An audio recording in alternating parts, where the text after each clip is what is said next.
Hello everyone! Welcome to my YouTube channel. I'm Jenny Tampadong. So, ngayon ituturo ko sa inyo kung paano magtanim ng rose. Madali lang siya mabuhay.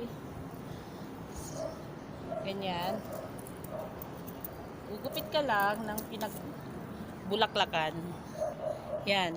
Yung kailangan pag nagtanim kayo yung pinagbulaklak, may bulaklak siya. Tapos, tutusok lang siya. Yan o.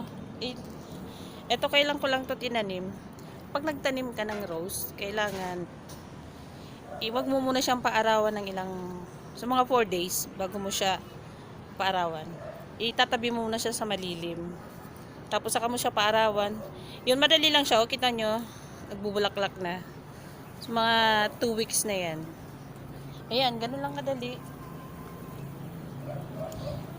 Ganun lang siya kadaling yung iba kasi hirap na hirap magpatubo ng rose. So, ayan kung nakikita nyo. Ayan, mga bagong tanim ko yan. Ayan, namumulaklak na siya. Yan. So, sana may natutunan kayo. Thank you sa mga viewers ko. Maraming salamat, mga friends.